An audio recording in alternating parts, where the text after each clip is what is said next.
ወያኔነት በራሱ መደንቆር ነው። ጉጠት ምለው እኮ ልጅ አይደለም። ጉጠት አያድግም፣ አይበቅልም፣ አይሻሻልም፣ ግን ችግሩ አይነቀልም። ሞቷል እኮ በቁሙ። ጉጠት የሚሆነው እንጨቱ ሞቶ እንጂ ትንሽ ብቅ ብሎ ያለ ነገር ነው። ወደ ውስጥ ግን አለ። በቁሙ ግን ሞቷል። ነፍስ የለው፣ ነፍስ አይዘራም። ከዛ ምን እንደሚያታቀል ያደናቀፋል። መንገድ ማደናቀፍ ነው ስራው። ወያኔ ማለት ጉጠት ነው ምለው ለዛ ምንም ነገር መስራት የማይችል ሰው ምንም ነገር እንዳሰራ ሊያደርግ ይችላል። ደብረጽዮን እንደዛ፣ ወያኔ እንደዛ። ህወሓት ውስጥ የተሻለ ሀሳብ አላቸው የተባሉ ሰዎች ሁሉ ወጥተው አልቀው ደናቁርቱ ብቻ ቀርተው መጨረሻ ላይ የገባው ማነው? ጌታቸው ረዳ ነው። ጌታቸው ረዳ ሞቱ። ሀሳብ ያላቸው ወጥተው አለቁ አይደል? ቆረቆንዳው አላ ውስጥ ቆረቆንዳው ነው የቀረው። የዛ ቆረቆንዳ መሰረታዊ ችግር መሰለ ስለ ቆረቆደ ሀሳብ የለውም፣ ሀሳብ አያፈልቅም፣ በሀሳብ አይወዳደርም፣ በሀሳብ አይፎካከር፣ ምንም ነገር የለውም። ጌታቸው ረዳና ደብረጽዮን አሁን ቴሌቪዥን ላይ ቁጭ ብለው ቢከራከሩ ምን አለበት? እስኪ በመብራራት የሞክሩት። እንደው አንድ ቀን ምን ጌታቸው እንደሚያደርገው ታውቃለህ? ደብረጽዮን ወፉ እንደ ፎጣ ታውቃለህ? እንደዚህ አጥፎት ደግሞ አጥፎት እንደገና አጥፎት አጣጥፎት ድሮ እንደዚህ ያገሰክ እንትና ገሰርተ ወርወር ታውቃለህ? እንደዛ አድርጎ ወርወር ይችላል ጌታቸው። ማንም እንደዚህ የሚችለው ምንድነው? ሴራ የሚችለው ምንድነው? ተንኮል የሚችለው ምንድነው? ግርግር የሚችለው ውሸት። ይሄ ሐሳብ ለትግራይ ህዝብ ይሸጣል አይሸጥም? አንተ የትግራይ ወጣት እኮ ሳይው እንዴት እንደሚሳቀቁ እነሱን ሲያዩ ማለት ነው። ለትግራይ ህዝብ እንደው ትንሽም ክብር ካለ ለትግራይ ህዝብ ትንሽ ቦታ መስጠው ኮንክ ከወያኔ የተሻልክ ከሆንክ ልታረግ የምትችለው ነገር ዶክተር አብይ ያደርገው ነው። ምንድነው ያደርገው? ወያኔ እድሜ ልኩ ኖሮ ምርጫ ነው የሚያሳጣህ። ምርጫና አማራጭ ነው ወያኔ የሚቀማህ። ከሱ ውጪ ምንም ማለት አማራጭ እንዳይኖርህ የሚያደርገው እሺ፣ ያችን ስልት ነው የሚከተለው። የህዝብ ድምፅ መስማት ነው ህወሓት የሚጠላው። እኔ ሌላ እንደፈለጋችሁን ነገር ብትሉ በህወሓት ላይ እንዳታሙኝ። እኔ በጭራሽ እኔ የመወሰን ስልጣን የለኝም። የማውራት የመናገር ሞራል መብት ነው ያለኝ። የመወሰን ስልጣን ያለው አብይ አህመድ ነው፣ ጠቅላይ ሚኒስትር ነው። በዚህ ጉዳይ ላይ ክልሉ ርዕሰ መስተዳድር ጊዜ አስተዳደሩን ሰው ፕሬዝዳንቱ የመሾም ስልጣን በፕሪቶሪያው ስምምነት በግልጽ ሰጠው ስልጣን ራይ ያችን ስልጣን አለችኝና ልጠቀማት አላለም። አሳታፊ ማድረግ ነው የፈለገው። ህዝቡን መስማት ነው የፈለገው። የእናንተን ድምፅ መስማት ነው የፈለገው። የእናንተን ድምፅ ሰምቶ የእናንተን ሀሳብ አስተያየታችሁን ሰምቶ መወሰን ለእናንተ ያለውን ክብር ነው የሚያሳየው። ለእናንተ መብትና ጠቃሚነት ማሰቡን ነው የሚያሳየው። እሺ ዕዳ የሆነበት ማን ነው ካልከኝ ወያኔ። በህገ መንግስቱ በስምምነቱ መሰረት ጠቅላይ ሚኒስትሩ የጊዜው አስተዳደሩን ፕሬዝዳንት መሾም ስልጣን ሰጥቷል። ያን ለማድረግ ብሎ ጠቅላይ ሚኒስትሩ አድርገው እጩዎቻቸው ሲጠቁሙኝ አለ። በአደባባይ መጥተው ኖ ዶክተር አብይ ይሄን ጉዳይ እንዳታረግ ብለው ይሉና በውስጥ በኢሜል ግን ደብረጽዮን እያሉ ይልካሉ አላልኳችሁም? ይኸው እሱ ነው የሆነው እኮ። አይ እናልኩት ገና ሰዓት ለምን በሽታውን ስለማውቀው ለምን የወያኔ በሽታ ተጓልበው ስለማውቀው ለምን ማፊያዎች እኮ ናቸው ሰዎቹ። ማፊያ ምርጫ ያውቃል። ማፊያ ሀሳብ አለው። ማፊያ ምን የሚሸጥ የሚነገር ነገር አለው። ዶክተር አብይ የውሳኔ ሲያሳልፍ ከህገ መንግስቱ ወጥቷል አልወጣም? ከስምምነቱ ወጥቷል አልወጣም? ወያኔ ሳራ ይሄን ጻፈው ለምንድን ነው? በማህተም መቀማ ስልጣን ለማዝ የሞከረ ያለው ደብረጽዮን ነው። ስምምነት ተጣሰ ያለው እሱ ማለት ስምምነቱ ተጣሰ ብሎ ቢከሰው ማለት ራሱ ደብረጽዮን የጠቅላይ ሚኒስትሩ ስልጣን ነው አይደለም? በቃ ከወሰነ እኮ ምን ታወራለህ? የፕሪቶሪያው ስምምነት ምንድነው? የፕሪቶሪያው ስምምነት የፖለቲካ ስምምነት ነው፣ ቃል ኪዳን ነው። በሁለት ተፋላሚ ወገኖች መካከል የተደረገ ተኩስ አቁም ነው። ይሄ ሰላም ስምምነት ነው።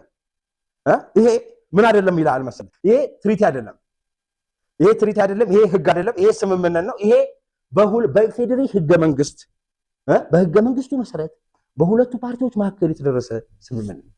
ትሪቲ አይደለም ማለት ከህግ በላይ ሊሆን አይችልም። ይሄ በህገ መንግስቱ ስር የተደረሰ ስምምነት ነው።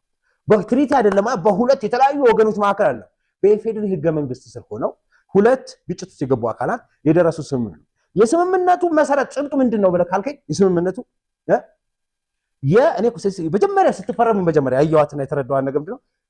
ስምምነቷ ስትፈረም የምትለው ምን መሰላችሁ? ህገ መንግስቱን እና ህገ መንግስታዊ ስርዓቱን ማስከበር፣ በህገ መንግስቱ ውስጥ እውቅና የተሰጧቸው መርሆች፣ ፕሪንሲፕሎች፣ መርሆች፣ ደንቦች እና በዛ አግባብ እውቅና የተሰጣቸው መንግስት ተቋማትን ለነዛ መገዛት፣ በነዛ ስር እነዛ ነገሮች ማክበር፣ በእነሱ ስር አብሮ መስራት የምትላል ህገ መንግስታዊ ስርዓትን ተግባራዊ ማድረግ ነው የፕሪቶሪያው ስምምነት መሰረታዊ ዓላማው።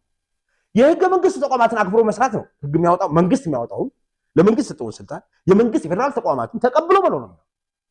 ወያኔ የምታስበው ልክ ራሷን ትሪቲ እንደፈረመች የሌላ አገር አካል አድርጋ ከውጭ አካል ተስባ ተጎትታ መታዘጋ እንደፈራ ነው አይደል? የፕሪቶሪያው ስምምነት ቢፈርስ ምን እንደሚሆን ታውቃለህ ወዳጅ? ህገ መንግስቱ ተግባራዊ ይሆናል።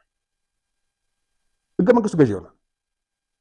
የፕሪቶሪያው ስምምነት በራሱ የተፈረመው ህገ መንግስቱን ተግባራዊ ህጋዊ ስርዓቱን ተግባራዊ ለማድረግ ለምን ህገ መንግስታዊ ስርዓቱን ስለጣስክ ነው ጦርነት ሲገባው ጦርነት ሲጀምር ህገ መንግስታዊ ስርዓቱን የሚያናጋ ስራ ለምን ህገወጥ ምርጫ ስላደረግ ህገወጥ ተቋም አቋቁመ የጨበራ ምርጫ ስላደረግ እዚህ ሲገባው አሁን ጣስከው ከጣስከው ህገ መንግስቱ ተግባራዊ የሚሆንብህ እንጂ ማንም መጥቶ ከውጭ ሀገር መጥቶ ይሄ ትሪቲ ተጥሷል፣ ይሄ ፕሪንሲፕል ተጥሷል፣ ይሄ ስምምነት ተጥሷል ልክ አሁን ደቡብ ሱዳን ምናምን እንደሆነ የሁለት ተፋላሚ ወገን እንደዛ ነው ህገ መንግስቱ ተግባራዊ የሆኑብህ አላናት ጣስከው ከዛ ተስካር ተነፋ ከዛ ህገ መንግስቱን አከብራለሁ ብለህ ውል ፈራው ለምርጫ ቦርድ በህገ መንግስቱ መሰረት ተቋቋሙ መንግስት አካላት ደንቦች የፌደራል መንግስት አካላት ህገ መንግስት ስልጣን ሰጣቸውን ወግንቶች አካላት ማክበር ግዴታ አለበት ይላል።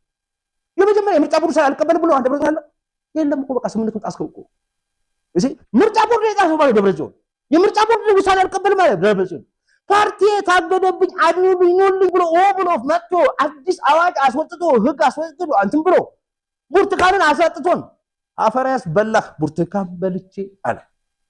የትኛው ብርቱካን ያመጣል መንገድ ይወስዳል መንገድ አንድ የሚጠላ አንድ የሚወደድ ያመጣል መንገድ እንደ ብርቱካን የሚደቅስ ያለችዋል ያመጣል መንገድ እንደ ብርቱካን ተመስገን ያለችዋል ያረጋዋል ምን ነው ሴት ስለኔ ሴት ሲባል በቃ ብርቱካን ደቅሳ የምትመስል ኢትዮጵያ ራሷ ነው በሴት ስትመስል እሷ ነው የምትመስል። ከዚህ ቀደም እያታለች ብርቱካን ኢትዮጵያዊ አይደለችም ራሷ ኢትዮጵያዊ ለምን ልባም ሴት በቃ ያመነችበትን አርጋ የምትሄድ ሴት እንደዛ ነው ደግሞ እንደዛ ያለ ሰው ደግሞ ያጋጥማል ነው ማለት ለንጽጽር አይበቃም እንጂ ብርቱካን ደቅሳ ትዝ ያለች ለምንድን ነው ወያኔ ጉዳይ ትዝ ብሎ እንደሆነ ሰው ያውቃለሁ እኛ ዩኒቨርሲቲ ያለው ዝም ብሎ ያው ሰውየው ማስተማር አይችልም ስራ መስራት አይችልም ምንም ነገር አይችልም መምህር ነው እልም ያለ በቃ የሚገርም ሰው የሚሰራው ስራ ሁሉ ሰው ይገርመኛል።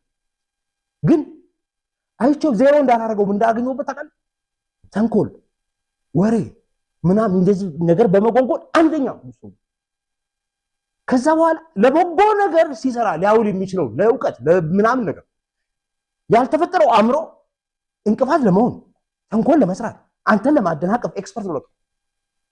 ከዛ ምንም እንደምንዳም አንድ ሰው ምንም ነገር መስራት ባይችል ምንም ነገር እንዳሰራ ሊያደርግ ይችላል ይላል። በዛ ሰው ይሄን እንደዚህ አልኩት ምንም ነገር መስራት የማይችል ሰው ምንም ነገር እንዳሰራ ሊያደርግ ይችላል። ደብረጽዮን እንደዛ እኔ ግራ የሚገባኝ ነገር ምንድነው የዶክተር አብይ መንግስት ምን ማድረግ አለበት የክልል የመሾም ስልጣን ተሰጥቶታል በህገ መንግስቱ ተወስኖለታል በፕሪቶሪያ ስምምነት የተቀመጠ ነው አሳታፊ አርጎ የመወሰን መብት ደግሞ እሱ ነው። የትግራይ ህዝብ ወጣት ኮም አረንዶ መናገር የሚችል ሰው ምረጡ ማጌታችሁ ነው እንዴ። ወቅታዊ መረጃዎች ቶሎ እንዲደርሳችሁ ቻናሉን ላይክ እና ሰብስክራይብ በማድረግ ይከታተሉ።